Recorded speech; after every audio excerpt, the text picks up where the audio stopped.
پہلے بیٹھ کر سنیں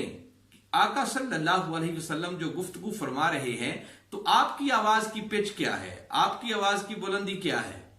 اور پھر اس کے بعد جب وہ خود بات کرنے لگے تو اس ادب کو ملحوظ خاطر رکھے کہ اس کی آواز بھی کبھی تاجدار کائنات صلی اللہ علیہ وسلم کی آواز سے اونچی نہ ہو جائے۔ گویا آواز اونچی کرنے سے بھی منع فرما دیا، اور اس ادب کے اندر جو دوسرا ادب چھپا ہوا ہے وہ یہ کہ باری تعالیٰ یہ بھی سمجھا رہے ہیں کہ خبردار میرے محبوب مکرم صلی اللہ علیہ وسلم کی بارگاہ اقدس میں آ کر ان سے پہلے بھی بات نہ کرنا۔ اگر تم نے پہلے بات کرنا شروع کر دی تو تمہیں پتہ کیسے چلے گا کہ میرے محبوب کی آواز کی بلندی کیا ہے؟ لہذا پہلے انتظار کرنا، میرے محبوب کی لب کشائی کا انتظار کرنا اور دیکھنا کہ میرے محبوب کی آواز کی بلندی کتنی ہے۔ جب اس کو سمجھ جاؤ تو پھر اپنی آواز کو ان کی آواز سے پست رکھتے ہوئے، نیچے رکھتے ہوئے پھر تم ان کی بارگاہ میں کچھ اپنی عرض کرنا۔ اور ساتھ آگے فرمایا وَلَا تَجْهَرُوا لَهُ بِالْقَوْلِ كَجَهْرِ بَعْضِكُمْ لِبَعْضٍ، اور جس طرح تم آپس میں ایک دوسرے کو اونچی اونچی آواز سے بلاتے ہو، ایک دوسرے کے سامنے اونچی اونچی آواز سے باتیں کرتے ہو، بے تکلفی سے بلاتے ہو، تو فرمایا خبردار کبھی میرے محبوب کو یوں بے تکلفی کے انداز میں آواز نہ دے دینا، ان سے بات نہ کر بیٹھنا۔ تو گویا عامیانہ انداز، اپنے جیسا سمجھ کر ان سے بات کرنا، اس بات سے بھی اللہ رب العزت نے منع کر دیا۔ تو ناظرین مکرم ذرا ایک لمحے کے لیے غور کریں کہ جن سے بات کرنے کا انداز عام لوگوں کے انداز جیسا نہیں ہو سکتا،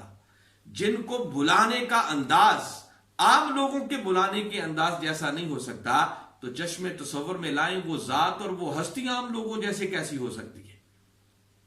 اس کا مطلب کہ اللہ رب العزت نے ان کو باقی انسانوں سے جدا پیدا فرمایا ہے، ان کے آداب الگ رکھے ہیں، ان کو مقام و مرتبہ الگ دیا ہے۔ اس سے بڑی نادانی اور بدبختی کوئی نہ ہوگی کہ معاذ اللہ استغفر اللہ کوئی تاجدار کائنات صلی اللہ علیہ وسلم کو اپنے جیسا سمجھتا رہے۔ ارے خدا جس نبی کو عام لوگوں کو بلانے کی طرح بلانے کی اجازت نہیں دے رہا، عام لوگوں کے ساتھ بات کرنے کی طرح کے انداز سے بات کرنے کی اجازت نہیں دے رہا، تو وہ کیسے اجازت دے سکتا ہے کہ اس ہستی کو کوئی اپنے جیسا سمجھتا پھرے؟ اور رہی صحیح کسر باری تعالیٰ نے آگے نکال دی۔ اب بندے کے ذہن میں سوال پیدا ہوا کہ مولا سمجھ آ گیا کہ اونچی آواز سے بات نہیں کرنی، عامیانہ انداز سے بلانا نہیں ہے، تو اگر یہ کوئی غلطی کر بیٹھا، کسی کی آواز اونچی ہو گئی یا کسی نے اپنے جیسا سمجھ کر بلا لیا، تو کیا ہے؟ ایک گناہ ہی ہے نا، ہمارے کھاتے میں لکھ دینا۔ فرمایا نہیں، اسے ایک گناہ نہ سمجھنا، بلکہ یہ اتنا بڑا جرم ہوگا۔ فرمایا ان تحبط اعمالکم، کہ تمہارے زندگی بھر کے سارے اعمال رد کر دیے جائیں گے، حبط کر دیے جائیں گے، کچھ بھی باقی نہیں بچے گا۔ اعمالکم، اعمال عمل کی جمع ہے، اور پھر جمع بن کر یہ مضاف بن رہا ہے، اور جب جمع مضاف بن جائے تو وہ جمع الجمع کا معنی دیتا ہے۔ اب یہ جو فرمایا اعمالکم، تو اس سے مراد کوئی 2 4 5 10 اعمال نہیں، فرمایا زندگی بھر جو محنت کر کے نیک اعمال کے پہاڑ بنائے ہوں گے، جو نیکیاں جمع کی ہوں گی، جو بھی خیر کے اعمال کیے ہوں گے، یعنی جو نمازیں پڑھی ہوں گی، جو روزے رکھے ہوں گے، جو حج عمرے کیے ہوں گے، جو واضح تبلیغیں کی ہوں گی، جو جہاد کیے ہوں گے، جو بھی نیک اعمال کیے ہوں گے، فرمایا اگر ایک مرتبہ بھی میرے محبوب مکرم صلی اللہ علیہ وسلم کی بارگاہ کی بے ادبی ہو گئی، اور بے ادبی بھی کتنی کہ تمہاری آواز میرے محبوب کی آواز سے اونچی ہو گئی، تم نے اپنے جیسا سمجھ کر بلا لیا، تو فرمایا اسے کوئی ایک گناہ نہ سمجھنا، بلکہ یہ اتنا بڑا جرم ہوگا کہ اس ایک بے ادبی کی وجہ سے تمہارے زندگی بھر کے سارے اعمال رد کر دیے جائیں، کچھ بھی تمہارے پلے میں باقی نہیں رہے گا۔ بندہ حیران ہو کر پوچھتا ہے، عرض کرتا ہے کہ مولا اتنی کڑی سزا، حالانکہ تیرا ضابطہ تو یہ ہے کہ اگر کوئی شخص نیکی کرے تو کم سے کم بھی اسے 10 گنا بڑھا کر اجر ادا کرتا، کسی کو 100 گنا عطا کرتا ہے، کسی کو 700 گنا ادا کرتا ہے، کسی کو بے حد و حساب بھی عطا کر دیتا ہے، مگر اگر کوئی گناہ کرے تو اس کے کھاتے میں صرف 1 گنا لکھا جاتا ہے۔ تو مولا یہ بھی تو 1 گنا ہی تھا نا، آواز اونچی ہو گئی تو ہمارے کھاتے میں صرف 1 گنا لکھ دیتے۔ فرمایا نہیں، اسے 1 گنا نہ سمجھنا، بلکہ یہ اتنا بڑا جرم ہے کہ اگر تم میرے محبوب کی اتنی معمولی سی بے ادبی بھی کر بیٹھے کہ تمہاری آواز اونچی ہو گئی، تو فرمایا اس ایک بے ادبی کی وجہ سے تمہارے زندگی کے کوئی سال 2 سال کے اعمال نہیں، بلکہ زندگی بھر کے جو نیک اعمال کیے ہوں سارے کے سارے اعمال کو رد کر دیا جائے گا، ہفت کر لیا جائے گا، کچھ بھی تمہارے پلے میں باقی نہیں بچے گا۔ تو ذہن میں سوال پیدا ہوتا ہے کہ مولا اتنی کڑی سزا کیوں؟ چلو اگر تو نے اعمال ہی ہمارے کاٹنے تھے، کوئی نیکیاں کاٹنی تھی تو 10 کاٹ لیتا، کوئی 20 کاٹ لیتا، کوئی 100 کاٹ لیتا، کوئی سال کے اعمال کاٹ لیتا، کچھ تو باقی بچ جاتا۔ مگر جواب ملا کہ نہیں، اس جرم کو معمولی جرم نہ سمجھنا، بس جس نے ایک بار اتنی معمولی سی بے ادبی بھی کر لی تو فرمایا اس کے پلے میں بچے گا ہی کچھ نہیں۔ فرمایا تم دیکھتے نہیں ہو کہ میں خدا ہوں، معبود ہوں، وہ میرا بندہ ہے، مگر میں خدا ہو کر بھی اپنے محبوب کی بارگاہ کے آداب کو ملحوظ خاطر رکھتا ہوں۔ حالانکہ میری شان ہے کہ میں بے نیاز ہوں، کسی کا حاجت مند نہیں ہوں، اس کے باوجود بھی خدا ہو کر میں اپنے محبوب کی بارگاہ کا لحاظ کرتا ہوں۔ تو مولا کیوں کرتا ہے؟ فرمایا اس لیے نہیں کہ میں حاجت مند ہوں، نہیں، میں اس لیے لحاظ کرتا ہوں تاکہ تم نادانوں کو خبر ہو جائے کہ میرے محبوب کی بارگاہ کی عظمت کا عالم کیا ہے۔ مولا تو اپنے محبوب کی بارگاہ کے آداب کا لحاظ کیسے کرتا ہے؟ فرمایا تم نے کبھی قرآن پڑھ کے نہیں دیکھا؟ میں نے جس نبی کو بلانا چاہا سیدھا اس کو نام لے کر بلایا۔ آدم علیہ السلام کی باری آئی، فرمایا یا آدم اسکن انت و زوجک الجنہ، اے آدم جاؤ تم اور تمہاری زوجہ جا کے جنت میں رہو، تو یا آدم کہہ کے بلایا۔ ابراہیم علیہ السلام کی باری آئی، فرمایا یا ابراہیم قد صدقت الرؤیا انا کذالک نجزی المحسنین، تو یا ابراہیم کہہ کے بلایا۔ حضرت نوح علیہ السلام کی باری آئی، فرمایا یا نوح اہبط بسلام منا، تو یا نوح کہہ کے بلایا۔ حضرت زکریہ علیہ السلام کی باری آئی، فرمایا یا زکریہ انا نبشرک بغلام اسمہ یحییٰ، تو یا زکریہ کہہ کے بلایا۔ حضرت یحییٰ علیہ السلام کی باری آئی، فرمایا یا یحییٰ خذ الکتاب بقوہ، تو سیدھا یا یحییٰ کہہ کے بلایا۔ موسیٰ علیہ السلام کی باری آئی، فرمایا یا موسیٰ انی انا ربک فاخلع علیک انک بالوادی المقدس طویٰ، فرمایا موسیٰ میں تیرا رب ہوں، تو ایک پاک وادی میں آ رہا ہے، ذرا اپنے جوڑے اتار کیا، تو یا موسیٰ کہہ کے بلایا۔ حضرت عیسیٰ علیہ السلام کی باری آئی، فرمایا یا عیسیٰ انی متوفیک، یا عیسیٰ کہہ کے بلایا۔ تو ناظرین مکرم ذرا ایک لمحے کے لیے سوچیں کہ وہ خدا ہو کر جس نبی کو بلاتا ہے سیدھا نام لے کر بلا رہا ہے۔ بھائی وہ معبود ہے، یہ سب اس کے بندے ہیں، انبیاء ہیں تو بندے تو پھر بھی ہیں نا، تو وہ سیدھا نام لے کر بلاتا ہے۔ مگر پورے قرآن کا مطالعہ کر لیں، اللہ رب العزت نے کسی ایک مقام پر بھی اپنے محبوب مکرم صلی اللہ علیہ وسلم کو یا محمد یا احمد کہہ کر نہیں بلایا، نام لے کر کہیں آواز نہیں دی۔ تو مولا پھر ضرورت تو پڑتی ہے، اگر تو نام لے کر نہیں بلاتا تو جب بلانے کی ضرورت پڑے تو پھر کیسے بلاتا ہے؟ فرمایا ہاں جب مجھے بلانے کی ضرورت پڑتی ہے تو میں بڑے پیار بھرے القابات سے بلاتا ہوں۔ کبھی بلانا ہو تو کہتا ہوں یا ایھا الرسول بلغ ما انزل الیک من ربک، فرمایا کبھی بلانا ہو تو کہتا ہوں یا ایھا النبی انا ارسلناک شاہدا و مبشرا و نذیرا، تو یا ایھا النبی کہہ کے بلا لیتا ہوں۔ کبھی ضرورت پڑے تو کہتا ہوں یا ایھا المزمل، اے کالی کالی کمری کے اوڑھنے والے محبوب۔ کبھی ضرورت پڑے تو کہتا ہوں یا ایھا المدثر، اے چادر کے اوڑھنے والے محبوب۔ کبھی بات کرنی ہو تو کہتا ہوں یاسین، اور یاسین اس کا ایک معنی ہے اے میرے دولے، اے میرے سید و سرور۔ کبھی بات کرنی ہو تو کہتا ہوں طٰہٰ، جس کا ایک معنی ہے اے میرے 14ویں کے چاند۔ فرمایا کبھی بات کرنی ہو تو والضحیٰ کہہ کر محبوب کے بکھڑے کی قسم کھا کے بلا لیتا ہوں۔ کبھی واللیل اذا سجا کہہ کے محبوب کی زلفوں کی بات کر کے اور زلفوں کی قسم کھا کر محبوب کو اپنی طرف متوجہ کر لیتا ہوں۔ کبھی بات کرنی ہو تو کہتا ہوں لا اقسم بہذا البلد وانت حل بہذا البلد، کبھی ان گلیوں کے ذروں کی قسم کھا کر محبوب کو بلا لیتا ہوں جن گلیوں میں محبوب خرام ناز کرتا۔ تو فرمایا میں نے جب اپنے محبوب سے بات کرنی ہو تو یوں محبت بھرے انداز میں، محبت بھرے القابات سے اپنے محبوب کو بلاتا ہوں۔ تو فرمایا جب میں خدا ہو کر اپنے محبوب کو نام لے کر نہیں بلاتا، جبکہ میں نے ہر نبی کو نام لے کر بلایا، تو تمہیں کیسے اجازت دے سکتا ہوں کہ تم میرے محبوب کی بارگاہ کی بے ادبی کرو؟ اس لیے فرمایا خبردار، جس کی آواز بھی اونچی ہو گئی اور جس نے اپنے جیسا سمجھ کر میرے محبوب کو بلا لیا، تو اسے ایک گناہ نہ سمجھنا، بلکہ یہ اتنا بڑا جرم ہوگا کہ اس ایک بے ادبی کی وجہ سے تمہارے زندگی بھر کے سارے اعمال رد کر دیے جائیں، کچھ بھی تمہارے پلے میں باقی نہیں بچے گا۔ جو نمازیں پڑھی ہوں گی، جو روزے رکھے ہوں گے، جو حج عمرے کیے ہوں گے، جو واضح تبلیغیں کی ہوں گی، جو چلے لگائے ہوں گے، جو آقا کی سیرت طیبہ پر عمل کر کر کے اعمال کے پہاڑ بنائے ہو، فرمایا اگر ایک بے ادبی ہو گئی تو تمہارے زندگی بھر کے سارے یہ اعمال رد کر دیے جائیں۔ اور یہیں پر بات ختم نہیں کی، بلکہ آگے فرمایا وَأَنْتُمْ لَا تَشْعُرُونَ، تمہارے سارے اعمال بھی برباد کر دوں گا، ان کو رد کر دوں گا۔ وَأَنْتُمْ لَا تَشْعُرُونَ، اور تمہیں اس بات کا شعور تک بھی نہیں ہوگا، تمہیں پتہ بھی نہیں چلنے دوں گا۔ اس کا کیا فائدہ کہ پتہ ہی نہیں چلنے دیا جائے گا؟ بھئی دیکھیں نا، اگر کسی کو پتہ چل جائے کہ میرے سارے ہی اعمال ضائع ہو گئے، ایمان ہی جاتا رہا، تو کچھ بعید نہیں ہے وہ رو پڑے، گڑ گڑا پڑے، اسے احساس ہو جائے اور وہ معافی مانگنے کے لیے آ جائے۔ مگر وَأَنْتُمْ لَا تَشْعُرُونَ کے کلمات بتا رہے ہیں کہ باری تعالیٰ یہ سمجھانا چاہ رہے ہیں کہ میری غیرت کو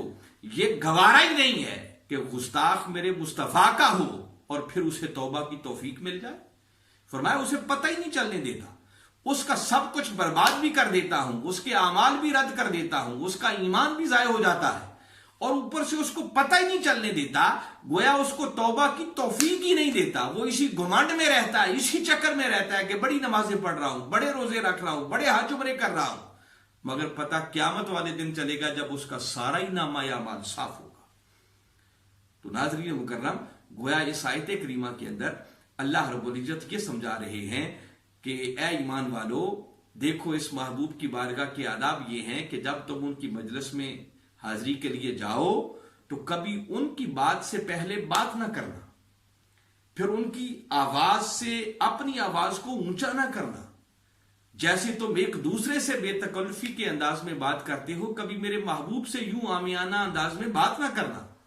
اور اس بات کو مد نظر رکھنا کہ اگر یہ معمولی سی بے ادبی بھی ہو گئی تو تمہارے پلے میں بچے گا ہی کچھ نہیں، تمہارے زندگی بھر کے سارے اعمال رد کر دیے جائیں گے۔ اور یاد رکھیں ناظرین مکرم، سارے اعمال اس بدبخت کے برباد ہوتے ہیں جس کا ایمان ہی چلا جائے۔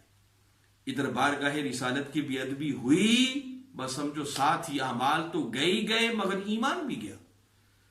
جیسا کہ میں پچھلی نشست میں بتا چکا ہوں اور قرآنی آیات کی روشنی میں نے یہ بات اسٹیبلش کی تھی اور آپ کے سامنے رکھی تھی کہ ایمان در حقیقت نام ہی بارگاہ مصطفیٰ کے ادب میں فنا ہو جانے کا۔ تو بھئی جب ادب نہ رہا تو ایمان کہاں سے رہا؟ ادھر قبلی والے آقا کی بارگاہ کی بے ادبی ہوئی، اعمال تو گئے ہی گئے، ساتھ ایمان بھی گیا، گویا انسان حالت کفر میں چلا جاتا ہے۔ اور پھر اگلی ایک بڑی قابل توجہ بات ہے، جب آگے فرما دیا وَأَنْتُمْ لَا تَشْعُرُونَ، تمہیں پتہ ہی نہیں چلے گا، تمہیں شعور ہی نہیں ہوگا، تمہیں دوبارہ توبہ کی توفیق ہی نہیں دی جائے گی۔ اس کا مطلب کہ ایسے بدبخت کے لیے پھر قیامت تک توبہ کا دروازہ بھی بند کر دیا جاتا ہے۔ دیکھیں نا، کچھ کافر اور بھی ہیں جنہوں نے کلمہ پڑھا ہی نہیں، کافروں کے گھر پیدا ہو گئے، ایمان کی دولت نصیب ہی نہ ہوئی، مگر وہ ایسے کافر ہیں کہ قیامت تک ان کے لیے توبہ کا دروازہ کھلا ہے۔ اور اگر وہ آج سچی توبہ کر لیں، کلمہ پڑھ لیں، دائرہ اسلام میں داخل ہو جائیں، تو میرے آقا صلی اللہ علیہ وسلم نے فرمایا کہ ان کے پچھلے گناہوں کو یوں معاف کر دیا جائے گا کہ وہ ایسے ہوں گے جیسے آج ماں کے پیٹ سے پیدا ہوئے۔ تو ان کے لیے توبہ کا دروازہ کھلا ہے، معافی کا دروازہ کھلا ہے، پچھلے سارے گناہوں کی بخشش کا دروازہ کھلا ہے۔ مگر بارگاہ رسالت میں آپ صلی اللہ علیہ وسلم کا گستاخ، اس کی بدبختی کا عالم یہ ہے کہ سارے اعمال بھی گئے، اس کا ایمان بھی گیا، اور قیامت تک ایسے بدبخت کے لیے پھر توبہ کا دروازہ بھی بند کر دیا جائے گا۔ توبہ کا دروازہ بھی بند کر دیا جاتا ہے، اس کے لیے پھر توبہ اور معافی کی گنجائش ہی باقی نہیں رہتی، اللہ اس کو توفیق ہی نہیں دیتا، وہ اسی گھمنڈ میں رہتا ہے، چکر میں رہتا ہے کہ بڑی نمازیں پڑھ رہا ہوں، روزے رکھ رہا ہوں، حج عمرے کر رہا ہوں، مگر پتہ قیامت والے دن چلے گا جب اس کا سارا ہی نامہ اعمال صاف ہوگا۔ بہت سارے ایسے لوگ ہیں